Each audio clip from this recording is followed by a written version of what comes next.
Hello, I'm Partrick Durkee. Welcome to my SPSP Personality Preconference presentation examining measurands and measurement in personality research.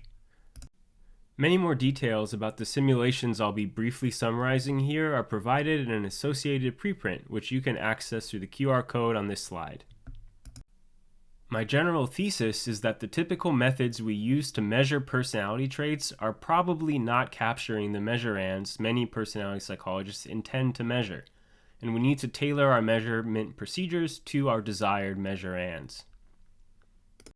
In general, it seems there are two broad categories of measurands that personality psychologists are interested in. First, there are individual differences in patterns of thoughts, feelings, and behaviors. Second, there are individual differences in the psychological entities that generate those patterns of thoughts, feelings, and behaviors. Here are a few examples of definitions that refer to the different conceptualizations from frequently cited texts. In the interest of time, I won't dwell on these, so feel free to pause the video to examine them more closely, and there's a longer table with more examples in my preprint. Unfortunately, researchers rarely make it clear which conceptualization of personality they are referring to. This is problematic because different conceptualizations imply different measurands. We can see this more clearly if we situate these different measurands within Kurt Lewin's famous equation. The patterns measurand is part of B bar, where the average of behaviors across a span of time. The generators measurand, on the other hand, lies in P bar, or the set of person characteristics across the same time. For the most part, we cannot observe generators directly, so we must infer them from behavior. But behavior is a function of both generators and their environmental or situational inputs, so we can't reliably infer how well individual differences in behavior reflects individual differences in generators unless environments or situations are held constant across individuals.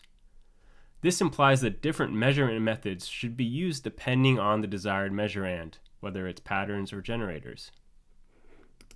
And yet, the vast majority of personality research relies on the same methods, personality inventories, which do not hold environments constant and likely capture variability in exposure to environments and situational inputs.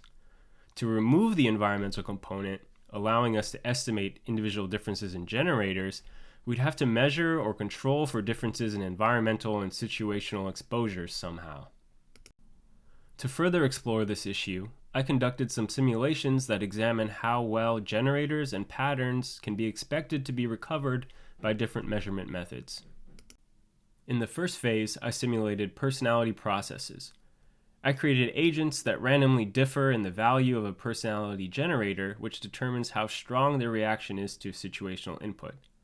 Then, agents encountered different situations that randomly vary in their level of input, and the agents produce an output in each situation as a function of the situational input and their generator level. The plots here show how individual differences in personality patterns emerge from the process of agents and their generators interacting with situational inputs. In the second phase, I simulated measurement, where researchers attempt to assess personality generator levels via behavior without controlling for situations encountered by the agents. These assessments represent best-case scenarios with no systematic biases, and under most circumstances, the correlation between agent assessments and true trait levels is quite low. However, when the simulated researchers use methods that explicitly incorporate situations into the estimation of generators, the validity of the estimates improves substantially, and this holds under a range of different simulation settings. Ultimately, the theoretical considerations and simulations I discussed very briefly here demonstrate the need to be clear about the measurands we intend to measure in personality research. If we want to measure generators, we need to employ measurement methods that enable us to hold situations constant or statistically control for them, such as experience sampling studies, lab-based situations, or situational judgment tests, which are relatively underused compared to popular personality inventories. By explicitly stating our measurand and matching our measurement procedures to that measurand, we can more effectively conduct and evaluate personality research. Thanks again for watching. I hope to discuss this further with you at SPSP, but feel free to reach out anytime with questions or comments.